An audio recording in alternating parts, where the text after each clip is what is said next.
আসসালামু আলাইকুম। আশা করি তোমরা সবাই ভালো আছো।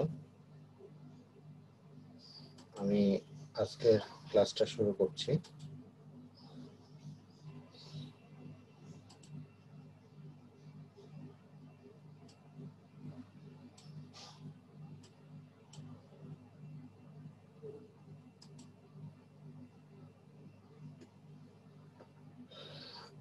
আমাদের আজকে শুরু হবে 51 নাম্বার পেজ থেকে। Comparison of conventional optical fibre and photonic crystal fibre. Conventional optical ফাইবারটা কি? যেটা মাল্টিপল ম্যাটেরিয়াল দিয়ে তৈরি, একাধিক উপকরণ দিয়ে তৈরি হবে। যেমন এখানে দেখতে পাচ্ছি কোরে এক ধরনের উপকরণ আছে, ক্ল্যাডিং আরেক ধরনের উপকরণ আছে। কোরের রিফ্র্যাক্টিভ ইন্ডেক্স ক্ল্যাডিং এর রিফ্র্যাক্টিভ ইন্ডেক্সের চেয়ে বেশি হতে হয় লাইটটা কনফাইন করার জন্য। কোরের মধ্যে যেন কনফাইন করে লাইটটা। এটা হচ্ছে ক্ল্যাডিং এরিয়া। তাহলে দুইটা যদি সিলিকা হয়, কোর এবং ক্ল্যাডিং, তাহলে আমরা কোরে সিলিকার সাথে জার্মেনিয়াম অ্যাড করে আমরা রিফ্র্যাক্টিভ ইন্ডেক্সটা বাড়াইতে পারি, কিংবা এই কোরটাকে সিলিকায় রাখলাম আর ক্ল্যাডিং এ সিলিকার সাথে ফ্লোরিন অ্যাড করলাম, করে আমরা রিফ্র্যাক্টিভ ইন্ডেক্স অফ ক্ল্যাডিং কমায় ফেলতে পারি। এটা তোমরা জানো। তো এর ফলে কি হয়, সিলিকার রিফ্র্যাক্টিভ ইন্ডেক্স হচ্ছে 1.47 1.45। তো এর সাথে রিফ্র্যাক্টিভ ইন্ডেক্স অ্যাডিং করে একটু ইনক্রিজ করলাম ডোপিং অ্যাড করে, সেটা হলো 1.47। আর ক্ল্যাডিং এর রিফ্র্যাক্টিভ ইন্ডেক্স সিলিকারটা থাকলো 1.45। তাহলে এই দুইটার মধ্যে ইন্ডেক্স কন্ট্রাস্ট আসছে 0.02,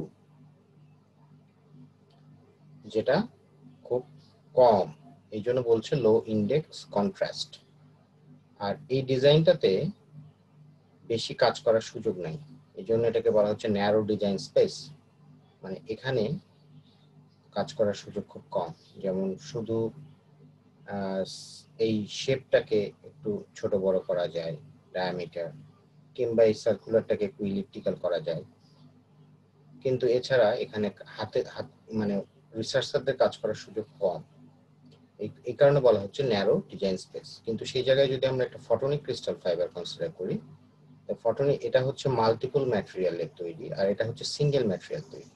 আমরা দেখতে পাচ্ছি কোর এবং ক্ল্যাডিং পুরোটাই হলুদ সিঙ্গেল ম্যাটেরিয়ালের তৈরি। মাঝখানে কিছু এয়ার টিউব বসানো আছে, সেই এয়ার টিউবগুলো এয়ার হোলস, যেগুলো রিফ্র্যাক্টিভ ইন্ডেক্স হচ্ছে 1 আর সিলিকার রিফ্র্যাক্টিভ ইন্ডেক্স হচ্ছে 1.45। তাহলে এই দুটার মধ্যে আবার ডিফারেন্স আমরা দেখতে পাচ্ছি বেশি। ডিফারেন্স হচ্ছে 1.45 মাইনাস 1 ইকুয়াল টু 0.45। তো এই জন্য বলা হচ্ছে হাই ইন্ডেক্স কন্ট্রাস্ট। আর এখানে অনেক কিছু চেঞ্জ করা যায়, এই প্যাটার্ন বা শেপটাকে চেঞ্জ করা যায়। এছাড়াও অনেক ধরনের ডিজাইন তৈরি করা যায়। এই জন্য এটাকে বলা হচ্ছে যে ওয়াইডার ডিজাইন স্পেস। এখানে ডিজাইন নিয়ে রিসার্চারদের কাজ করার অনেক সুযোগ আছে।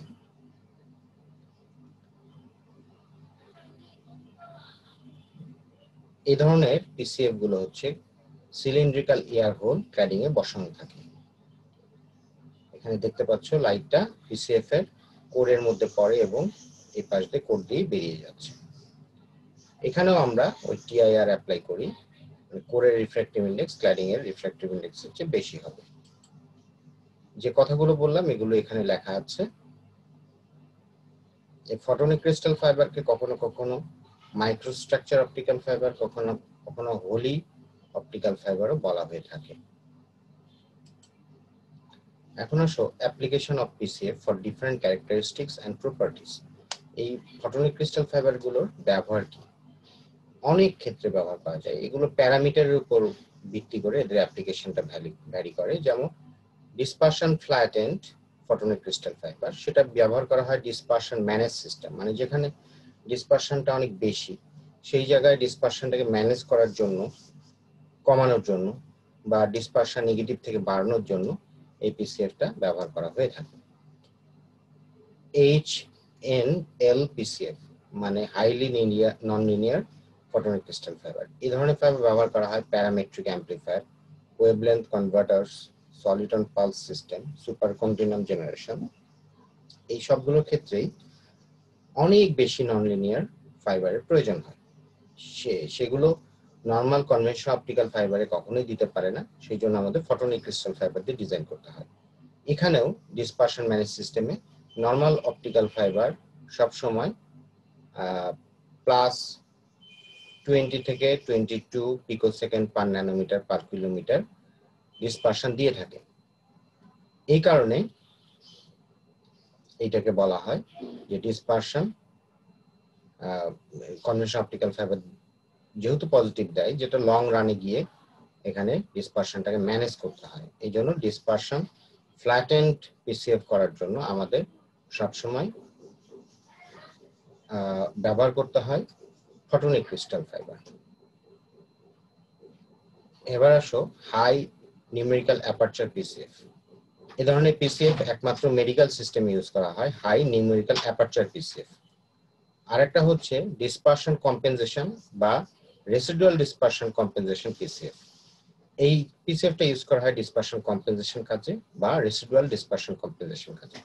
লার্জ মোড এরিয়া পিসিএফ, এটা ব্যবহার করা হয় টেলিকম বা নেটওয়ার্কিং পারপাসে। আর photonic polarisation maintaining PCF use করা হয় সেন্সর এবং মেশিনিং পারপাসে।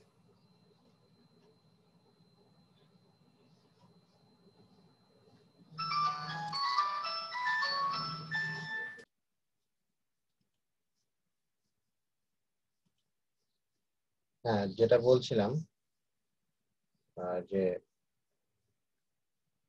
এই application of photonic crystal fibre of different characteristics and properties, এটা অলরেডি আমরা আলোচনা করে ফেলেছি।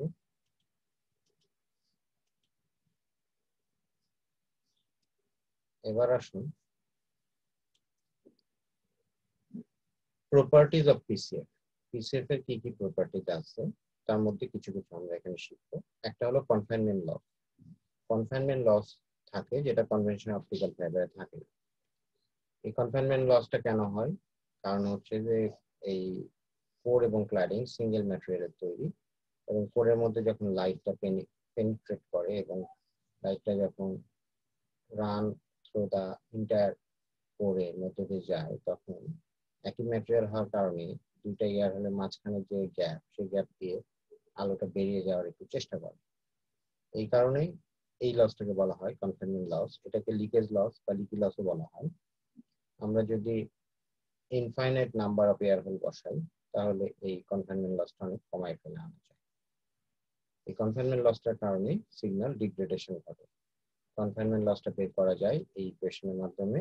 কনফাইনমেন্ট লস ইকুয়াল টু, এটা constant, for into free space wave number equal to twice pi by lambda, এখানে লেখা আছে, into imaginary part of effective refractive index, মানে এই কোর এবং ক্ল্যাডিং মিলে যে অ্যাভারেজ রিফ্র্যাক্টিভ ইন্ডেক্স আসবে, সেই অ্যাভারেজ রিফ্র্যাক্টিভ ইন্ডেক্সের ইমাজিনারি পার্টটা এখানে অ্যাড করতে হবে। কথাগুলো এখানে লেখা আছে। এবার refractive index of a material. একটা ম্যাটেরিয়াল রিফ্র্যাক্টিভ ইন্ডেক্স কিভাবে বের করা যায়? এর আগে আমরা জানি যে refractive index equal to root over mu r epsilon r, relative permittivity and relative permittivity, এখান থেকে আমরা রিফ্র্যাক্টিভ ইন্ডেক্স বের করতে পারি। এছাড়া রিফ্র্যাক্টিভ ইন্ডেক্স একটা ম্যাটেরিয়াল বের করার একটা টেকনিক আছে, সেটাকে বলা হচ্ছে সেলমিয়ার ইকুয়েশন। সেলমিয়ার ইকুয়েশনের মাধ্যমে বের করা যায়, এটাই সেই সেলমিয়ার ফর্মুলা। এখানে এ এবং বি হচ্ছে সেলমিয়ার কোএফিসিয়েন্ট। এটা ম্যাটেরিয়াল টু ম্যাটেরিয়াল ভ্যারি করে। ল্যামডা হচ্ছে ওয়েভলেন্থ, যেটা ভ্যারি করে। ল্যামডার উপর ডিপেন্ড করে, সেলমিয়ার কোএফিসিয়েন্টের উপর ডিপেন্ড করে বিভিন্ন ম্যাটেরিয়াল রিফ্র্যাক্টিভ ইন্ডেক্স এটা বের করা যায়। এটাকে ইকুয়েশনটাকে যদি ডিটেল আকারে লিখি তাহলে এই ইকুয়েশন আসে। এখানে দেখো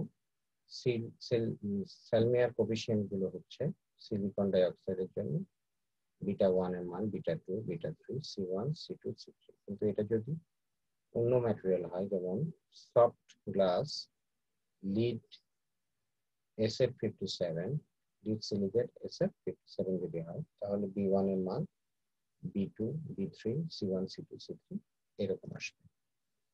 ওকে, এখানে একটা চার্টে দেখানো আছে বোরোসিলিকেট ক্রাউন গ্লাস, তারপর আরো বেশ কিছু ফিউজ সিলিকা, বেশ কিছু মান দেওয়া আছে। মানগুলো এখানে বসালে আমাদের সেই ম্যাটেরিয়ালের রিফ্লেক্টিভ ইন্ডেক্স মানে এই ম্যাটেরিয়ালগুলো রিফ্লেক্টিভ ইন্ডেক্স বের করতে পারবে নির্দিষ্ট ওয়েভলেন্থের জন্য। এখানে ওয়েভলেন্থ বসাতে হবে হচ্ছে মাইক্রোমিটার, ওয়েভলেন্থটা থাকতে হবে মাইক্রোমিটার ইউনিট। এবার আসো ফেব্রিকেশন অফ এ ফাইবার। একটা ফাইবার কিভাবে তৈরি করা হয়? প্রথমে কোরের রডটা নেওয়া হয়, মানে এটা পিসিএফ এ দেখানো আছে। কনভেনশন অপটিক্যাল ফাইবার একইভাবে তৈরি করা হয়। প্রথমে কোরের রড নেওয়া হয়, তারপর কোরের রডের আশপাশে স্ট্যাকিং করা হয় কিছু টিউবকে, সেই নির্দিষ্ট প্যাটার্নে স্ট্যাকিং করে সেটাকে ফাইবার জ্যাকেট করে এটাকে হিউজ হিটের মাধ্যমে ড্র করা হয়। ড্রয়িং টাওয়ার দিয়ে টানা হয়, ড্রয়িং টাওয়ার দিয়ে যখন টানা হয় তখন এইটার এখানে যে দুটো পোল আছে সেই পোলের মাঝখানে যে ডায়ামিটার, সেই ডায়ামিটারের হিসাব করে ফাইবারটা চিকন হয়ে বেরিয়ে আসে। এরপর ফাইবার তুলে এটাকে চড়ানো হয়। তো এই হিট, প্রচুর হিটে এখানে টেম্পারেচারে, এটাকে মল্টিং টেম্পারেচার বলা হয়, মল্টিং টেম্পারেচারে এটাকে গলানো হয় এবং টানা হয়।